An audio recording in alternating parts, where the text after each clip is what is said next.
Assalamualaikum warahmatullahi wabarakatuh. Alhamdulillahi rabbil alamin wal aqibatu lil muttaqin fala udwana illa 'alal zalimin. Wassalatu wassalamu ala asrafil anbiya'i wal mursalin nabiyyina wa habibina Muhammadin arsalahu Allahu rahmatan lil alamin wa ala alihi azwajihi thahirati ummahatil mu'minin wa ala alihi wa ashabihi al-qurral mayamin wa man tabi'ahum bi ihsanin illa yaumiddin. Amma ba'du. Alhamdulillah, dalam kesempatan kali ini kita masih bisa berjumpa dengan para sahabat Muara Islam Channel. Semoga kita semua senantiasa dirahmati oleh Allah Subhanahu wa Ta'ala, dipanjangkan usia kita, disehatkan badan kita, serta dilapangkan rezeki kita. Amin ya rabbal alamin. Salawat dan salam selalu dan tetap tercurahkan kepada junjungan kita Nabi besar Muhammad sallallahu alaihi wasallam. Allahumma sholli ala sayyidina Muhammad wa ala ali sayyidina Muhammad. Sahabat beriman yang dirahmati oleh Allah, perlu kita ketahui bahwa terdapat sebuah dosa yang lebih besar jika dibandingkan dengan berzina dan membunuh bayi dari hasil zina. Dosa yang satu ini lebih besar 1000 kali lipat dibandingkan dengan dosa zina. Maka berhati-hatilah dengan dosa ini, karena jika kita lihat, perbuatan ini sudah banyak sekali dilakukan di kalangan umat muslim. Jadi silakan simak penjelasan berikut sampai selesai agar kita tidak mudah terjerumus dalam lembah hitam yang penuh dengan dosa. Namun sebelum lanjut, di sini saya ingin mengajak sahabat semua agar berkenan untuk mendukung channel yang kecil ini agar menjadi besar manfaatnya dengan cara tekan tombol like serta subscribe channel ini. Dan jangan lupa tulis hajat Anda pada kolom komentar agar bisa kita aminkan bersama-sama. Dan jika dirasa video ini bermanfaat, silakan bagikan video ini agar lebih banyak manfaat dan kebaikan yang kita tebar. Amin ya rabbal alamin. Sahabat beriman yang dirahmati Allah, dikisahkan pada suatu senja yang lenggang di zaman Nabi Musa alaihi salam, terlihat seorang wanita berjalan terhuyung-hayang. Pakaiannya yang serba hitam menandakan bahwa ia berada dalam duka cita yang mencekam. Tudung kepalanya menungkup rapat hampir seluruh kepala. Wajahnya tanpa hias muka atau perhiasan yang menempel di tubuhnya. Kulitnya yang bersih, badannya yang ramping, dan roman mukanya yang ayu tidak dapat menghapus kesan kepedihan yang tengah mengoyak hidupnya. Ia melangkah terseret-seret mendekati kediaman Nabi Musa alaihi salam. Diketuknya pintu perlahan-lahan sambil mengucapkan salam. Maka terdengar ucapan dari dalam, "Silahkan masuk." Perempuan cantik itu pun lalu berjalan masuk sambil kepalanya terus menunduk. Air matanya berderai tatkala ia berkata, "Wahai Nabi Allah, tolonglah saya, doakan saya agar Tuhan berkenan mengampuni dosa keji saya." "Apa dosamu wahai wanita ayu?" tanya Nabi Musa alaihi salam sambil terkejut. "Saya takut mengatakannya," jawab wanita ayu tersebut.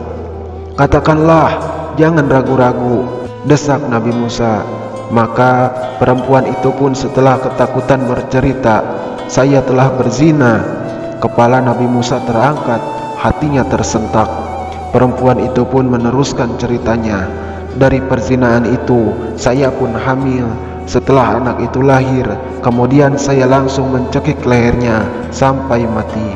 Ucap wanita itu seraya menangis jadi-jadinya. Mata Nabi Musa pun berapi-api. Dengan muka berang ia menghardik, "Perempuan celaka, pergi kamu dari sini agar siksa Allah tidak jatuh ke dalam rumahku karena perbuatanmu. Pergi!" teriak Nabi Musa sambil memalingkan muka karena jijik. Perempuan berwajah ayu dengan hati bagaikan kaca membentur batu yang hancur luluh lantah segera bangkit dan melangkah surut. Dia menangis terangguk-angguk dan keluar dari dalam rumah Nabi Musa. Tatap tangisnya amat memilukan. Ia tak tahu harus kemana lagi hendak mengadu. Bahkan dia tak tahu kemana kakinya akan melangkah bila seorang nabi saja menolaknya. Bagaimana pula manusia lain bakal menerimanya? Terbayang olehnya betapa besar dosanya, betapa jahat perbuatannya. Setelah wanita ayu keluar dari rumah Nabi Musa, malaikat Jibril pun turun mendatangi Nabi Musa, lalu bertanya, "Mengapa engkau menolak seorang wanita yang hendak bertobat dari dosanya? Tidakkah engkau tahu dosa yang lebih besar daripadanya?" Nabi Musa pun terperanjat. Dosa apakah yang lebih besar dari kekejian wanita pezina dan pembunuh itu? Maka Nabi Musa dengan penuh rasa ingin tahu bertanya kepada Jibril, "Betulkah ada dosa yang lebih besar daripada perempuan yang hina itu?" "Ada," jawab malaikat Jibril dengan tegas. "Dosa apakah itu?" tanya Nabi Musa yang kian keliru. Lalu malaikat Jibril pun menjawab, "Orang yang meninggalkan sholat dengan sengaja dan tanpa menyesal. Orang itu dosanya lebih besar daripada 1000 kali berzina," lanjut Jibril. Mendengar penjelasan ini, Nabi Musa kemudian memanggil wanita tadi untuk menghadap kembali kepadanya.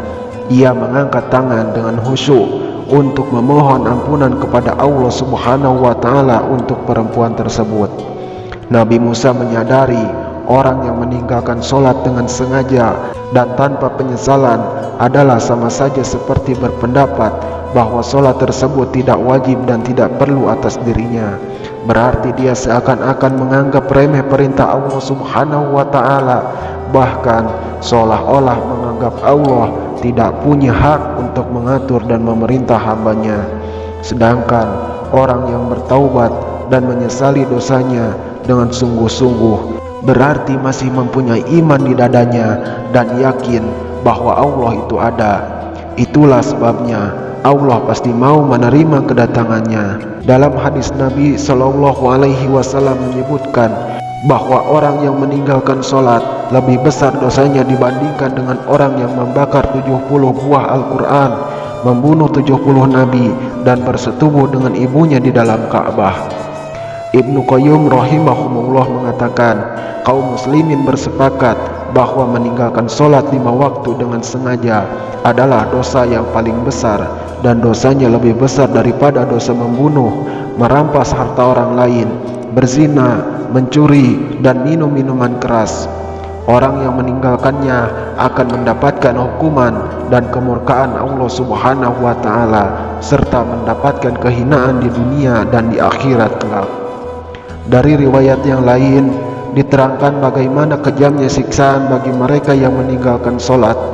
Ibnu Abbas radhiyallahu an berkata, jika langit sudah terbuka, maka malaikat akan datang dengan membawa rantai sepanjang 7 hasta. Rantai tersebut akan digantungkan kepada orang yang tidak melaksanakan sholat, kemudian dimasukkan ke dalam mulutnya dan akan dikeluarkan dari duburnya. Kemudian malaikat mengumumkan, ini adalah balasan bagi orang yang menyepelekan perintah Allah. Adapun ganjaran dosa ketika kita dengan sengaja meninggalkan sholat fardu di antaranya. Jika 1 kali meninggalkan sholat subuh, maka akan mendapatkan hukuman di neraka selama 30 tahun. Sedangkan 1 hari di neraka sama dengan 60 tahun di dunia.